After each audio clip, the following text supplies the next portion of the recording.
Okay, right. This chapter is actually aimed at physics and mechanics in maths, as well as engineering students. Yeah, the very basics of statics. Huh? Right. Let's have a uniform beam. Huh?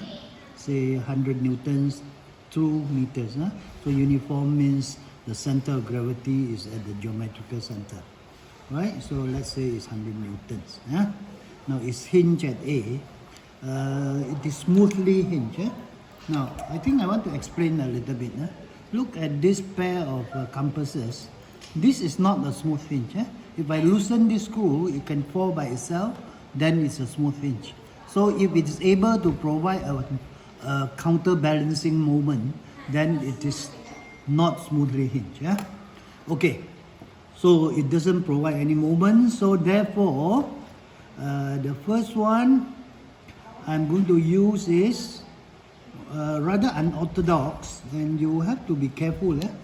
Certain exams you may not get full marks if you do by construction a force triangle. Alright, so it's very important point to note here.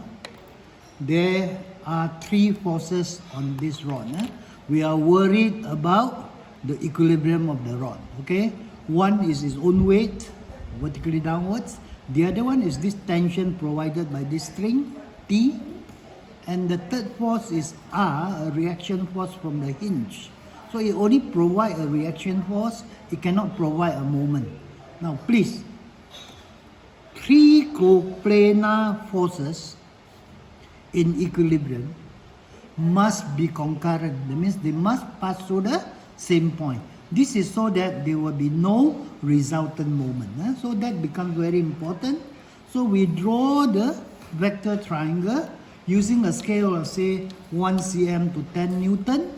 Okay, so if you kind of use your head a little bit, this should be actually an equilateral triangle, right? And I have done that on purpose. I've done that on purpose so that, well, things are not scary, right? So, right, this is IG, SPM, O level, okay? Physics. Alternatively, I can do another sum, and this will be question 2. Look here, there is no symmetry now. So the beam AB is now hinged still at A, but it is at an angle of 50 degrees to the wall. Okay? So it is still uniform. The string, however, makes an angle of 15 degrees with the rod. Right? So I have got 2 forces. My 2 forces are the weight and the tension in the string. So the third force from the smooth hinge, again it cannot provide any moment, must pass through this common point, right? So that's called concurrence. One look at it, you know, the geometry is now a bit more complicated, or much more complicated. In the first place, there's no symmetry. Now, you normally break a sum like this by taking moments. And when you take moments, please take moments about one point where there is the most number of unknown forces. Right? So if I take moments about A, I will get an equation that involves T and 100 newtons. So I know R will not come in. I can get my value of the tension. Alright? So taking moments means what? Clockwise movement will be 100 Newton times perpendicular distance from the line of action then to the hinge, that is 1 cos 40. For T, be careful, this is the lever arm. This is the perpendicular distance D, which I can work here as sine 15 degrees equal to D over 2 meters. Yeah? And pressing the calculator, D is 0.52 meters. Right? Substituting in, you can get T. Once you can solve one of it, normally the rest is easy. So statics questions are like this. It's like an eagle ended up with a turtle, you know. It doesn't know where to start eating it or killing it, you see? Or an eagle catching a tortoise, right? You do not know how to start.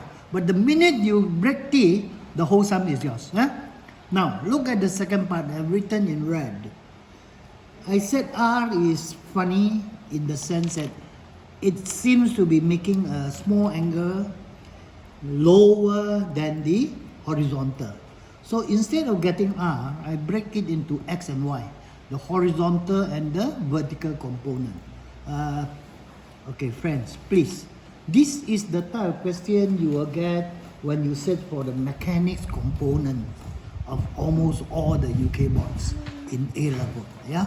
So I break them into X and Y. Why? Because instead of one unknown, I break them into two unknowns. Actually, it was two unknowns also, R and theta. But I deal with X and Y so that I can resolve horizontally. So X will be equal to T cos 55. Okay. Then you press the calculator, you get the X component first. Then you resolve vertically.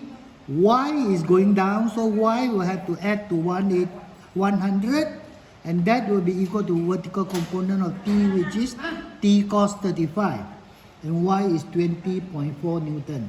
The fact that Y is positive means my diagram is drawn to scale and Y is in the correct direction. So from my experience, I would advise students, whether it's exercise or work or in the exam hall, draw your diagram to scale. It is useful. Alright? So using addition of forces, because X and Y are horizontal and vertical components, so it is like using Pythagoras theorem. So I get R as 86.7 Newton, which I have drawn a scale diagram using again scale of 1 cm to 10 Newton. This is exactly to scale. Alright, so this is T, and you know what happens? I just join this to this, and then I could measure this. Alright, so again I must tell you, for most exam boards, you must calculate. That means what I discussed just now. If you go by drawing, you will only get full marks if the question asks you to specifically draw. So I would say drawing normally comes out in physics, even in IG, right? Calculations